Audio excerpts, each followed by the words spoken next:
Ministry of home affairs భారత home మంత్రిత్వ శాఖ వందే మాతర గీతానికి సంబంధించి న్యూ గైడ్లైన్స్ కొత్త మార్గదర్శకత్వాలు అది నిర్దేశించబడింది. అందులో ఏంటంటే ఇప్పటి నుండి వందే మాతర గీతం అనేది కంపల్సరీ.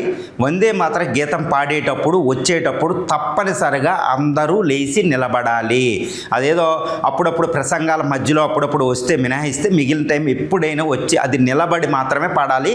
ఈసారి వందే మాతర గీతంలో అత్యంత పెద్ద మార్పు ఏంటంటే అంతకుముందు 1937 నుండి ఇప్పటికి 2026 వరకు అంటే 1937 2026 వరకు వందే మాతర గీతం మొత్తం అంటే బంకిం చంద్ర చటర్జీ తన ఆనంద్ మఠ్లో రచించిన మొత్తం గీతం మనకు లేదనమాట. ఈ నేషనల్ సాంగ్లో మొట్టమొదటి ఉన్న 2 లైన్లే 2 స్టాంజాస్ మాత్రమే మనకు ఉండేవి. కానీ ఇప్పుడు భారత హోం మంత్రిత్వ శాఖ మోడీ ప్రభుత్వం ఏం చేసిందంటే మొత్తం 6 లైన్లు 6 స్టాంజాలు పూర్తిగా పాడాలి అనేది జారీ చేసిందనమాట. గెజెట్ తప్పనిసరిగా వందే మాతర గీతం అంతా పాడాలి. ఇది ఇప్పుడు కొత్త మార్పు. ఇది మ్యాండేటరీ, తప్పనిసరిగా పాడాలి. వచ్చేటప్పుడు వెళ్ళి అంటే వందే జనగణ మనలాగా దీన్ని పాడాల్సిన అవసరం ఉంటుంది. అంతకుముందు ఈ గీతం పాడడానికి పట్టే సమయం 1.6 సెకండ్లు ఉండేదండి. అంటే 66 సెకండ్ల టైం ఉండేది. ఇప్పుడు ఈ మొత్తం 6 స్టాంజాలు పాడడానికి కావలసిన సమయం 3 గంటల 10 సెకండ్లు అంటే 3 నిమిషాల 10 సెకండ్లు పడుతుంది. ఒకప్పుడు 1 minute 6 seconds, ఇప్పుడు 3 minutes 10 seconds పడుతుంది అనమాట. ఒకప్పుడు 2 లైన్లు స్టూడెంట్లు బట్టి పట్టేసి పాడేసేవారు, సింపుల్గా ఉండేది. కానీ ఇప్పుడు 6 లైన్లు పాడాలి. ఇది సంస్కృతంలో ఉంటుంది కాబట్టి చాలా కఠినంగా ఉండబోతుంది. ఇది మరి స్టూడెంట్ల మీద ఇది బర్డెనా కాదా అనేది గుర్తుపెట్టుకోవాలి. ఎందుకంటే ముఖ్యంగా స్టూడెంట్లే దేశభక్తి గీతాన్ని ప్రతిరోజు స్కూల్లో పాడేది. మిగిలిన వాళ్ళు ఎప్పుడైనా అక్కడికి వెళ్ళినప్పుడు పాడతారు. కాబట్టి ఇది బైహర్ట్ చేయడం, బట్టి పట్టి పాడడం అనేది చాలా చాలా కష్టంగా ఉండబోతుంది. మరి ఇది కంపల్సరీ చేయడం వల్ల అది ఒక ఫోర్స్గా తయారవుతుందా అనేది మనం చూడాలి. రెండోది ఏంటంటే 1937 తర్వాత అతిపెద్ద మార్పు. ఇప్పుడు మోడీ ప్రభుత్వం ఈ మార్పు ఎందుకు చేసిందంటే ఒక క్రిటిసిజం ఉందండి.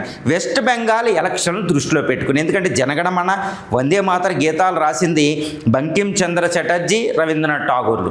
వీళ్ళ ఆధ్వర్యంలో బెంగాలీలో రచించబడింది. ఇప్పుడు బెంగాలీ ఎలక్షన్స్ ఉంది. బీజేపీ ఎట్టి పరిస్థితుల్లో బెంగాల్ని చేజిక్కించుకోవాలి, మమతా బెనర్జీని ఓడించాలని ఈ ఒరిజినల్ వందే మాతర గీతంలో 6 లైన్లు ఉన్న వందే మాతర గీతంలో ఏముంటుందంటే దుర్గామ్మ అనే కాళీ అనే పేర్లు ఉంటాయి అన్నమాట. దుర్గా కాళీ చాలా సెంటిమెంటల్. ఇప్పుడు దుర్గా కాళీ వెస్ట్ బెంగాల్కి no problem, but Durga Kali అనే పేరుని మిగిలిన మతస్థులు స్మరిస్తారా? ఆల్రెడీ వందే మాతర గీతం అంటేనే దూరం జరిగే పరిస్థితులు మన ఇండియాలో కనపడుతున్న మిగిలిన కమ్యూనిటీస్ హిందువులు మినహాయిస్తే, మరి ఇప్పుడు దుర్గా కాళీ మాతల పేర్లు కూడా స్మరిస్తూ వందే మాతర గీతాన్ని మిగిలిన వాళ్ళు ఆలాపన చేస్తారంటే చాలా కమ్యూనిటీలు దీనికి దూరంగా ఉండే అవకాశం ఉంది. అందువల్ల ఇది భారత రాజ్యాంగంలో సెక్యులర్ అంటే లౌకిక మతం, లౌకిక రాజ్యం అనే ప్రస్తావనకి ఇది వ్యతిరేకంగా ఉండబోతుంది. ఎందుకంటే మిగిలిన కమ్యూనిటీస్ని ఫోర్స్ చేయకూడదు. భారతదేశంలో సంస్కృతి ఏంటంటే ఎప్పుడు ఒకరిని ఫోర్స్ చేయడం అనేది ఉండదు. ఒకరిని ఇబ్బంది పెట్టి ఒత్తిడి తెచ్చి ఇది చెయ్యండి అనేది భారత సంస్కృతిలోనే ఉండదండి. చూడండి, రామాయణంలో శ్రీరామచంద్రుడు సీత కోసం ప్రస్తావన వచ్చిన ప్రతి సందర్భంలో ఇది చెప్తాడనమాట. దాన్ని రామాయణంలో ఒక సందర్భం మీకు చెప్పాలంటే, సీత గుర్తుపెట్టుకోండి, ఒక రజకుడు వచ్చి సీత ఇలా మాట్లాడడానికి ఆ పూర్తి పర్మిషన్ ఇస్తాడు, పూర్తి స్వేచ్ఛని శ్రీరామచంద్రుడు ఇస్తాడు. గుర్తుపెట్టుకోండి, ప్రజలకు అందరికీ ఏకాభిప్రాయం, ఒకే యునానిమిటీ అనే దానికి శ్రీరామచంద్రుడు అత్యధిక ప్రాధాన్యత ఇస్తాడు. గుర్తుపెట్టుకోండి. ఇలా భారత సంస్కృతిలో రామాయణం చెప్తున్నానని కాదు, మిగిలిన ఎక్కడ చూసినా భారత ఇప్పుడు ఔరంగజేబులు వీళ్ళు వచ్చి బలవంతంగా ఏది పెట్టినా సక్సెస్ కాలేదు. జిజియా పన్ను ఇలాంటివి వేరే మతస్థులు వచ్చి పెట్టినా, హిందూ దేవుళ్ళు పెట్టినా, హిందూ కింగ్లు పెట్టినా ఏది ఒత్తిడి తెచ్చింది, ఏది సక్సెస్ అవ్వలేదు. ఇప్పుడు వందే మాతర గీతం అంటేనే ఒక రకమైన భక్తి, దేశభక్తి ఉంది. ఇది తప్పనిసరి చేయడం వల్ల ఏమైనా ఉపయోగం ఉంటుందా? అది కూడా 6 స్టాంజాలు చేయడం వల్ల ఏమైనా ఉపయోగం ఉందంటే రాజకీయ మోటివ్, రాజకీయ ఉద్దేశమే ఇక్కడ ఎక్కువ కనపడుతుంది. కానీ ఇది లేదు భారత సంస్కృతి, భారత రాజ్యాంగం. ఎందుకంటే నేను ఎందుకు చెప్తున్నాను వినండి. 1937లో ఈ 2 స్టాంజాలు తీసుకున్న వెనకాల ఎంతమంది వ్యక్తులు ఉన్నారు అంటే ఈరోజు మహాత్మా గాంధీ, చూడండి ఈ పేర్లు చూస్తే మనకు తెలిసిపోతుందన్నమాట. మహాత్మా గాంధీ, రవీంద్రనాథ్ ఠాగూర్, సుభాష్ చంద్ర బోసు, వల్లభాయ్ పటేల్, గుర్తుపెట్టుకోవాలి, బంకిం చంద్ర చటర్జీ, తర్వాత Bengali the great philosophers Indian national కాంగ్రెస్లో ఉన్న వాళ్ళు అందరూ నాయకులు ఇక్కడ ఉన్నారు. అందులో ఇప్పుడు బీజేపీ చెప్పే వల్లభాయ్ పటేల్ ఉన్నారు, సుభాష్ చంద్ర బోస్ కూడా దానికి ఓకే చేశారు. మరి ఇలాంటప్పుడు మహాత్మా గాంధీ, రవీంద్రనాథ్ ఠాగూరే కాదండి, వీళ్ళు కూడా యాక్సెప్ట్ చేశారు. మరి ప్రజలు దీన్ని ఎలా స్వీకరిస్తారు? This is the biggest question. ప్రజలు దీన్ని స్వీకరించకుండా మనం ఎన్ని నిర్దేశాలు ఇచ్చినా అనవసరం అవుతుంది. ఇప్పుడు అది కూడా వందే మాతర గీతానికి ఎలాంటి రాజకీయాలు విషయాలు పెట్టకూడదు. ఎందుకంటే వందే మాతరం అంటూ వందే మాతర గీతాలాపన చేస్తూ ఉరి కంబాలకు ముద్దులు పెట్టుకుంటూ అర్పణ చేశారు ప్రాణాలు లక్షల మంది. అది ఒక తారక మంత్రం, భారతదేశ దేశభక్తికి ఒక తారక మంత్రం అనమాట. దేవుళ్ళ నేమ్ కంటే ఒక అద్భుతమైన పేరు ఉంది.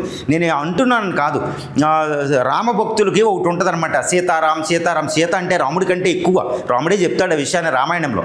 మరి సీతారాం సీతారాం, నాకు సీత అంటే చాలా ఇష్టం, రామ అంటే సీత లేదు, సీతారాం సీతారాం అంటారంటే అవసరం లేదు. రామ అంటే అంతర్లీనంగా సీతమ్మ ఉంటుంది అనేది ఒకటి ఉంటుంది అనమాట. ఇది రామాయణంలో చాలాసార్లు అలాగే వందే మాతరం అంటేనే మొత్తం వందే మాతరం అంతా వచ్చేస్తుంది. అంతేగాని 6 స్టాంజాలు పలకవలసిన అవసరం ఉంటుందా? వందే మాతరం అనే ఒక్క పదమే బ్రిటిష్ వాడిని ఇండియా నుంచి తరింపారేసింది. మరి ఆ పదం అంతా పలకాలి, ఇదంతా గీతం అంతా ఆలాపన చేయాలనేది ఒక ఆప్షనల్గా పెట్టినా పర్వాలేదు, పని తప్పనిసరిగా పెట్టడం అనేది మరి భారతీయులు ఎలా స్వీకరిస్తారనే దాని మీద ఇప్పుడు మనం అంతా చర్చించుకోవాలి. ఎలా స్వీకరిస్తారు భారతీయులు, నేను అనేది మొత్తం భారతదేశం అంతా ఎలా స్మరిస్తుందో చూడాలి దీన్ని.